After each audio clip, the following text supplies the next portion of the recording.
Radhe Radhe everyone. Nag Panchami और सावन सोमवार पूजा सामग्री, आपको क्या क्या पूजा की सामग्री चाहिए होगी और क्या क्या पूजा विधि होगी, हम पूरी जानकारी देंगे, तो जुड़े रहिए हमारे साथ अंत तक। सबसे पहले आपको 1 लोटा जल चाहिए होगा, 1 लोटा जल, और फिर आपको कच्चा दूध या पंचामृत बनाकर रख लीजिए। फिर आपको गंगा जल चाहिए होगा, आप गंगा जल के बाद आपको हल्दी चाहिए होगी, भस्म भस्म के बाद आपको पीला चंदन चाहिए होगा, सिंदूर चाहिए होगा, और ये सफ़ेद चंदन और रोली।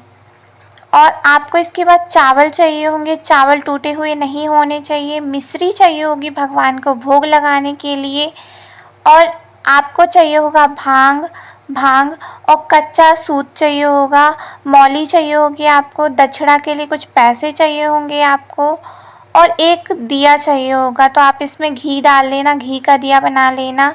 और काले तिल चाहिए होंगे आपको, और इत्र चाहिए होगा। इत्र लगाने के लिए आपको एक रुई रख लेनी है भगवान के लिए, तो इसी से हम इत्र लगाएंगे। आपको धूप बत्ती चाहिए होगी, आप धूप बत्ती रख लीजिए। धूप बत्ती के बाद आपको शक्कर चाहिए होगी भगवान को चढ़ाने के लिए, आप दूध में मिला सकते हो। अगर आप कच्चा दूध चढ़ा रहे हो तो शक्कर वाला दूध चढ़ा दीजिए आप।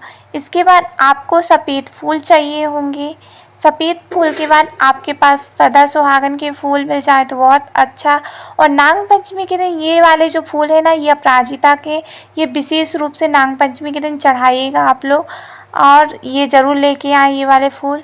और ये वाले जसौन के फूल मिल जाए तो और अच्छी बात है, जसौन के फूल ले आइए।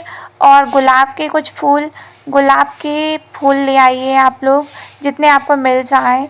और आप कनेर के फूल भी लेकर आना, क्योंकि शिव जी को कनेर के फूल बहुत प्रिय होते हैं, तो आप कनेर के फूल भी ले आइए।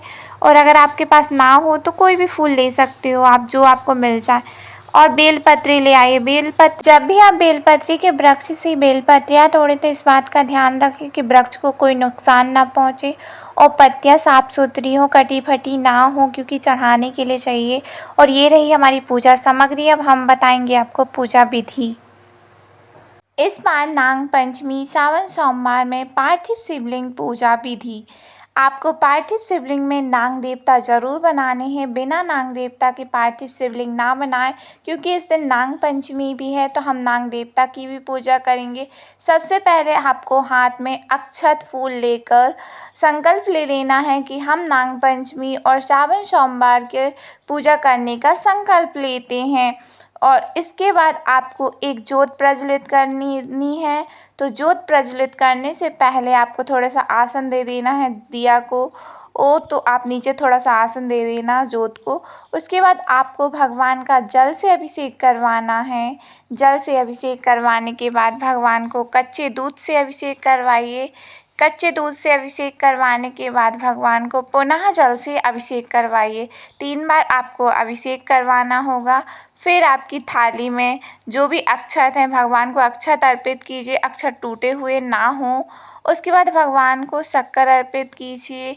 और साथ में हम नाग देवता की भी पूजा करते ही जा रहे हैं। आपको काले तिल अर्पित करने हैं भगवान को, और आपको भांग अर्पित करनी है शिव जी को, भांग अर्पित कर दीजिए शिव जी को। इसके बाद आपको भस्म अर्पित कर देनी है शिव जी को। भस्म अर्पित करने के बाद आपको वो चंदन अर्पित करना है भगवान को, तो आप शिव जी को भी चंदन लगा दीजिए और नाग देवता को भी चंदन लगा दीजिए। दोनों लोगों को चंदन लगा दीजिए, शिव जी को और नाग देवता को। तो आप शिव जी को चंदन लगा दीजिएगा और फिर नाग देवता को भी लगा दीजिएगा चंदन। चंदन लगाने के बाद फिर आपको वस्त्र के रूप में भगवान को कलावा अर्पित करना है। तो हम शिव जी को और नाग देवता को वस्त्र के रूप में कलावा अर्पित करेंगे। कलावा अर्पित करने के बाद हम भगवान को इत्र अर्पित करेंगे। फिर आप इत्र अर्पित कर देना भगवान को, रुई में इत्र लेकर। फिर आप इसके बाद भगवान को बेलपत्र अर्पित कर दीजिए। शिव जी को, नाग देवता को बेलपत्र अर्पित कर दीजिए। बेलपत्र अर्पित करने के बाद आपको वो भगवान को पुष्प अर्पित करने हैं। आपके पास सफ़ेद फूल हों, लाल फूल हों, पीले फूल हों, जो फूल हों आप सब भगवान को अर्पित कर दीजिए। गुलाब के फूल अर्पित कर दीजिए, कनेर के फूल अर्पित कर दीजिए भगवान को।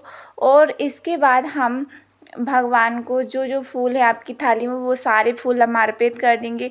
और नाग पंचमी और सावन सोमवार के दिन ये वाला जो फूल मैंने आपको अभी दिखाया है, ये अपराजिता का फूल है। आप ये ज़रूर चढ़ाएं भगवान को, क्योंकि इस दिन चढ़ाने का विशेष महत्व है। तो आप इस दिन ज़रूर चढ़ाइएगा अपराजिता का फूल। अगर ना मिले तो कहीं आसपास से ले आइएगा। फिर भगवान को दूबा अर्पित कर दीजिए। दूबा अर्पित करने के बाद भगवान को फिर से पुष्प अर्पित कर दीजिए आप। और सदा सुहागन के फूल भी अर्पित कर दीजिए। अगर आपके पास जो फूल हैं वो अर्पित कर देना, लेकिन अपराजिता का जो फूल है इस दिन लाने का विशेष महत्व है, तो आप ज़रूर लेकर आएँ अपराजिता का फूल। इसके बाद भगवान को आपको 108 चावल के दाने चढ़ा देने हैं। फिर आप मिश्री का भोग लगा दीजिए, मूंगफली का भोग लगा दीजिए, कोई भी फल हो आपके पास तो फल का भोग लगा दीजिए भगवान को। भोग लगाने के बाद आपको वो धूप दीप दिखा देना है भगवान को, तो धूप दिखा दीजिए, दीप दिखा दीजिए। तो सबसे पहले आप धूप बत्ती जला लीजिए। धूप बत्ती जलाने के बाद भगवान शिव को धूप बत्ती दिखा दीजिएगा। धूप बत्ती दिखा दीजिए और फिर आप जोत दिखा दीजिए भगवान को। तो आप जोत दिखा दीजिएगा भगवान को। जोत दिखाने के बाद आप आरती कर लीजिए भगवान शिव जी की। तो इसके बाद हम आरती करेंगे भगवान शिव की। तो फिर आप आरती कर लीजिए। 3 बार ओम के एक आकार में आरती कर सकते हो, ओम बनाते हुए आरती करें। फिर आप क्षमा प्रार्थना कर लीजिए भगवान से कि हे प्रभु, इस नाग पंचमी, इस सावन सोमवार दोनों साथ में पड़ रहे हैं, मैंने आपकी छोटी सी पूजा की, जो भी गलतियां हुई हों क्षमा करना। और 3 बार आसन के नीचे जल डाल लीजिए और माथे में लगा लीजिए इंद्राय नमः बोल के। आप देख सकते हैं आप मैंने पार्थिव शिवलिंग पूजन कर लिया है। पूजन करने के बाद पार्थिव शिवलिंग का विसर्जन हम तब करेंगे जब जोत शांत हो जाएगी। जैसे ही जोत शांत हो जाएगी तब हम पार्थिव शिवलिंग का विसर्जन कर देंगे। तो आप इस तरीके से पार्थिव शिवलिंग विसर्जन कर सकते हो। तो अभी जोत जल रही है, जैसे ही जोत शांत होती है हम पार्थिव शिवलिंग का विसर्जन करेंगे। और देख सकते हैं जोत शांत हो चुकी है। तो अब हम ले आ चुके हैं पानी। एक तसले में आपको पानी डालना है, इतना डालना है कि शिव जी आसानी से उसमें विसर्जित हो जाए। इसके बाद हम पार्थिव शिवलिंग का विसर्जन करेंगे। जो पार्थिव शिवलिंग का मुख है वो आप अपनी साइड कर लेना, जलहरी का मुख। और ये जो दक्षिणा जो है आप किसी ज़रूरतमंद को दे दीजिए या किसी पंडित को दे दीजिए। आप इकट्ठे रखते जाइए, लास्ट दिन दे देना। और फिर हम जो जलहरी का मुख है आप अपनी तरफ करके भगवान का विसर्जन कर देना। और आराम आराम से भगवान को पानी में छोड़ना और विसर्जित कर देना। इस तरीके से आप विसर्जन कर सकते हो भगवान का बड़ी आसानी से घर में। और ये हमने इस जल को शुद्ध जगह डाल दीजिए, किसी पेड़ के नीचे डाल दीजिए। और ध्यान रखिए किसी के पैर के नीचे ना आए ये जल। और आप अपने मंदिर के पीछे डाल दीजिएगा, जहाँ पे क्यारी हो, जहाँ पे पेड़ लगे हों। पार्थिव शिवलिंग के विसर्जन का जो जल है वो किसी भी पौधे में डाल देना, पर तुलसी के पौधे में नहीं डाला जाता तो वहाँ पे मत डालना। और बाकी किसी भी पौधे में डाल सकते हो, साफ जगह में डाल देना आप। मैं मंदिर के पास में ही डाल रही हूँ ये जल, और यहाँ पे बहुत सारे पौधे लगे हैं।